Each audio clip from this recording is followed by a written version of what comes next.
Salut les amis, c'est PKLN, j'espère que vous avez la forme. Aujourd'hui, on fait une petite mise à jour sur le Bitcoin. Même si l'analyse n'a pas beaucoup évolué depuis la dernière fois, c'est toujours bon de faire le point quand le marché joue sur nos nerfs comme en ce moment. On va en profiter pour parler un peu d'investissement, comment s'y prendre quand le marché est imprévisible comme ces jours-ci. Et pour les nouveaux, je vous souhaite la bienvenue. Il y a eu pas mal d'abonnés ces derniers jours, ça fait super plaisir. Et si vous voulez éviter les erreurs, faire du trading et de l'investissement sereinement, vous êtes sur la bonne chaîne. Si par contre t'es pas encore abonné, eh bien c'est jamais trop tard pour bien faire, bien sûr. Un petit com, un petit like, ça fait super plaisir. La petite cloche pour pas rater les prochaines vidéos. Et allez, suis-moi, c'est parti.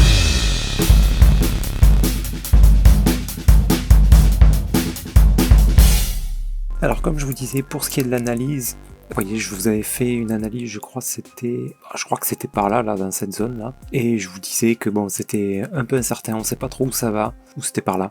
Plusieurs choses sont possibles. Donc, dans ce genre de cas de figure, le trading, moi, je reste à l'écart, clairement, puisque il y a beaucoup d'incertitudes. Vous voyez, d'un coup, on a une grosse hausse ici, d'un coup, une grosse baisse. On n'a pas de structure claire, donc on évite, on laisse se développer une structure un peu plus évidente pour rentrer sereinement. Là, c'est un coup à se faire éjecter toutes les 5 minutes. Donc, vraiment, je déconseille le trading. Je vais quand même faire un petit rappel des structures que j'attends, d'accord, qui me paraissent être les plus probables. Donc on a premièrement ici un gros running là, d'accord.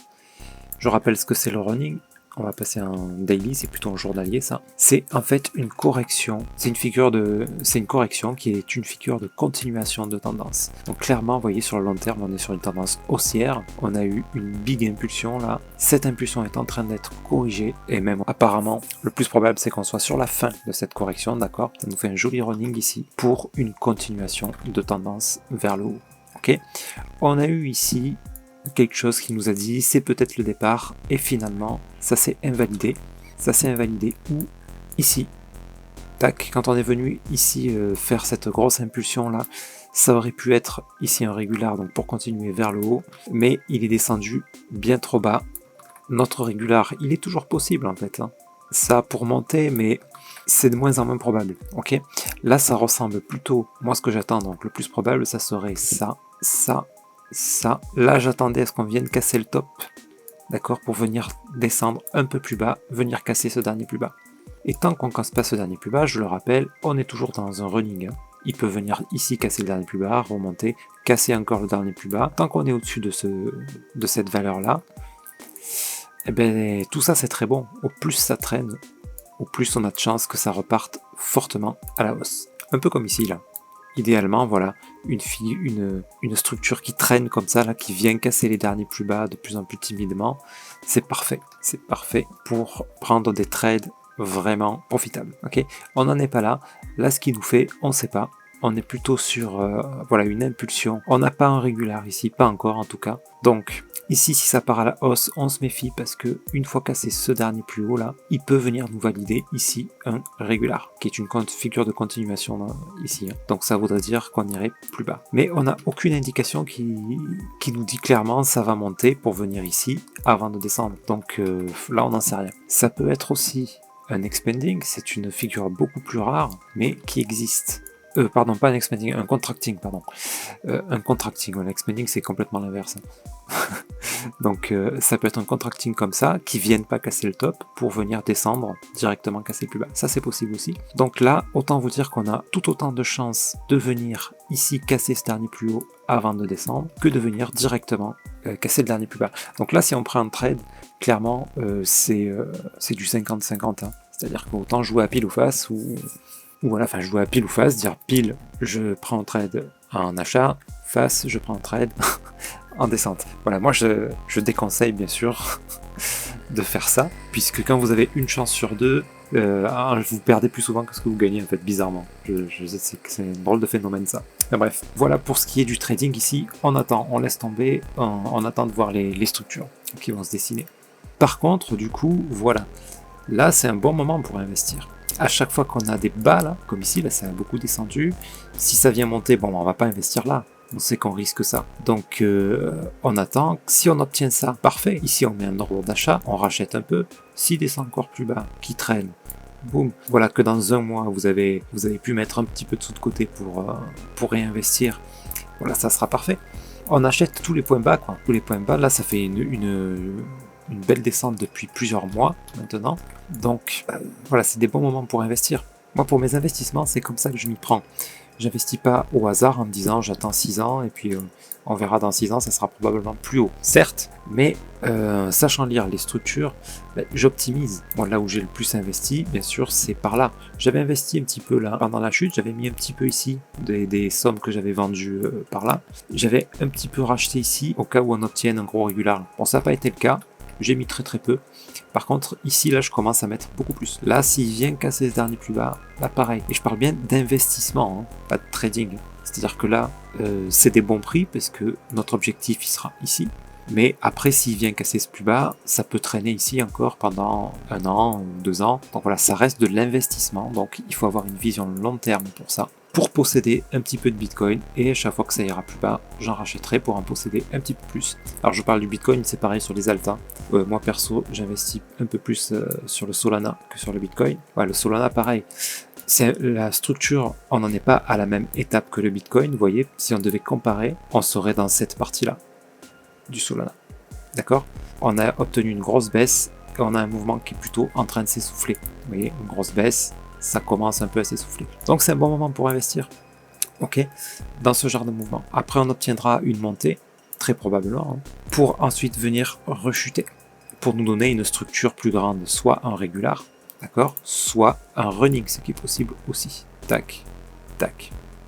Ok, venir casser le plus haut, ne pas casser le dernier plus bas. Voilà. Ça, c'est des figures vraiment très fréquentes, le running ou le régular. Donc on devrait obtenir, on a 90% de chances, voire plus, d'obtenir une des deux. Donc autant vous dire qu'en ce moment, c'est plutôt pas mal pour investir dans le Solana. Et s'il baisse encore, on garde de la liquidité pour en racheter encore un petit peu. Voilà, c'est pareil pour le Bitcoin. Pour le Bitcoin, c'est même mieux puisque on est sur une fin de structure. Qui dit fin de structure dit probable reprise de la hausse pour une bonne durée, d'accord? Donc là c'est top, c'est les meilleurs moments. Ok, par contre, voilà, on y va mollo parce que on vise quand même du long terme, parce que comme je vous dis, notre structure, on ne sait pas si elle est terminée. Il peut venir nous faire ici un régular clac pour venir casser ce dernier plus bas, et là on n'est plus sur la même structure, on est sur peut-être un expanding, c'est plus rare, donc voilà, sinon on peut être sur une énorme correction qui peut durer encore beaucoup plus longtemps avant de repartir à la hausse. D'accord, comme on ne sait pas ça, on ne met pas tout son argent maintenant. Mais voilà, si on se focalise sur la structure daily comme ça, eh ben c'est un très bon point d'achat. Et s'il vient casser ce dernier plus bas et stagner par là, ça sera encore un meilleur point d'achat. Ok les amis, pour l'investissement, voilà, en gros c'est le DCA hein, que vous devez connaître, le Dollar Cost Averaging, c'est-à-dire qu'on va lisser notre prix d'entrée. C'est-à-dire, mettons, si j'ai 1000 € à mettre dans le Bitcoin, plutôt que de les mettre n'importe où, ici, mettons, eh ben, je vais mettre, mettons, 100 balles tous les mois. D'accord? Mettez 100 balles ici, ici, ici, ici, ici, ici, ici. Et au final, vous obtiendrez un prix moyen qui sera sans doute situé un peu plus bas que si vous étiez rentré là avec 1000 balles. Voilà, la probabilité est que sur le long terme, votre prix moyen sera bien meilleur que si vous mettez tout un jour et sans savoir ce qui va se passer. On peut se dire, là, il est bas, je mets tout maintenant. Ouais, mais s'il fait ça et qu'il traîne comme ça pendant 1 an, ben, vous auriez plus de Bitcoin en ayant mis 100 balles tous les mois. Vous voyez ce que je veux dire? D'accord? Maintenant, s'il fait ça direct, c'est sûr qu'on aurait mieux fait de faire ça. Mais comme on ne le sait pas, d'accord, l'investissement, c'est comme le trading aussi, hein, on joue sur de la probabilité.